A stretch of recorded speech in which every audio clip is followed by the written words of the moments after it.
what I wanted to do today, just a quick video. There's been a lot of debate about the ferrocerium rods and people who can get them to light the Maya dust or a feather stick. And there's been a couple of misconceptions on how you actually use one. And of course, now that I am a professional, I thought I'd just share a tip with you. One of the things I see people doing is using the edge of a knife to get a spark off your ferro rod. The edge of a knife is very thin. And basically what it does more than anything is it grinds out your knife or your ferro rod. Now, yeah, I can get sparks with it, but it takes off a lot of stuff. What you really want is, when they talk about the 90-degree spine, it's a shape that is straight and straight.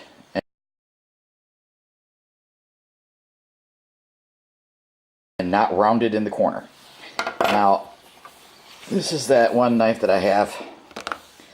It's the Elkridge knife. Let's see if I can get this to focus. It does not have a spine that is conducive to striking a ferro rod. It's rounded, so no good. It's a nice feeling on your hand, but it will not.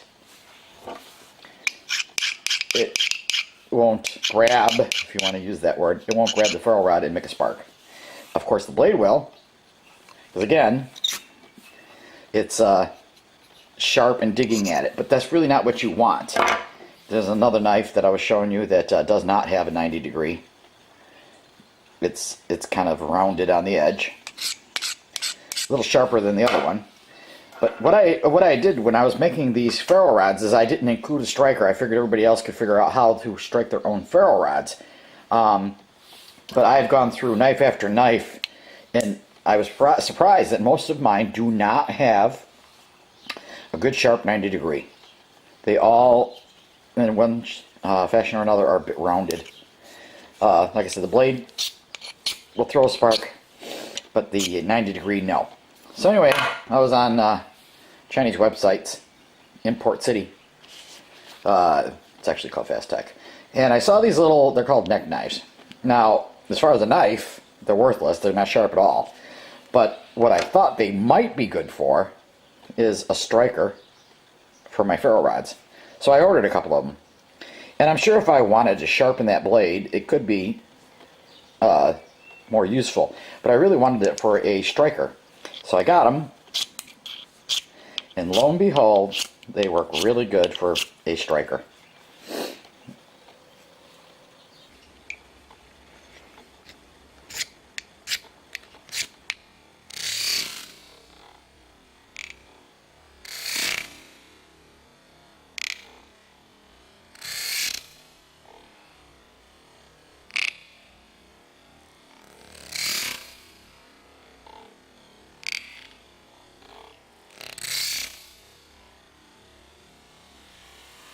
Yeah, this is not sharp at all. And they come in this little, I don't know if it's real leather or not, I guess I can't tell, pouch. I forget what they were. They were, I think, under $3.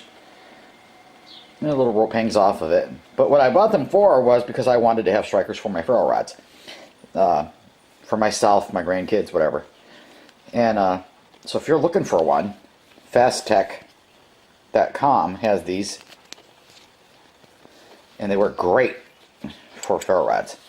So when you're trying to get your ferro rod to throw sparks, you should be able to feel it grabbing the rod. Okay, there should be some resistance, and that's what causes the spark to go flying. If you're just sliding off of it like that and it's not doing anything, then you have a bad edge on whatever it is you're using. And again, with that knife that I was just using, you can see all the markings, the soot or whatever you want to call it, I guess, from throwing the sparks. Somebody said you needed a really long ferro rod. Well, this is 2 inches. And I have no problem throwing sparks with the 2-inch one. So, like I said, I believe It's what you are using on the edge of it. So you could use a blade. You could use 90 degree. But whatever you choose to use, you don't want it just sliding right off the ferro rod. You want it to be catching it, throwing sparks. Just that simple. You want to put a little pressure on it, and there you go. There's today's tutorial. That it's more important on how you're striking the ferro rod than the length of the ferro rod, the make of it, where it came from, the width of it, etc., etc., etc. That's a 1/2 inch one. I have another one over here. This is a 3/16, 5/16. I can't remember what it was. 5/16? Yeah, 5/16. Skinny little one. And again, works fine. It's the striker. So if I go back again to this one that has the rounded spine, nothing's happening. It's not grabbing, it's sliding right off. But the minute I put the blade on it, which will actually grab it, there we go, sparks. So that's the tip. Has nothing to do with the ferro rod itself really, as much as it does whatever you're going to use to strike it with. So if you feel that little resistance, chances are you're going to have a better chance at starting a fire with your ferro rod. Thanks for watching.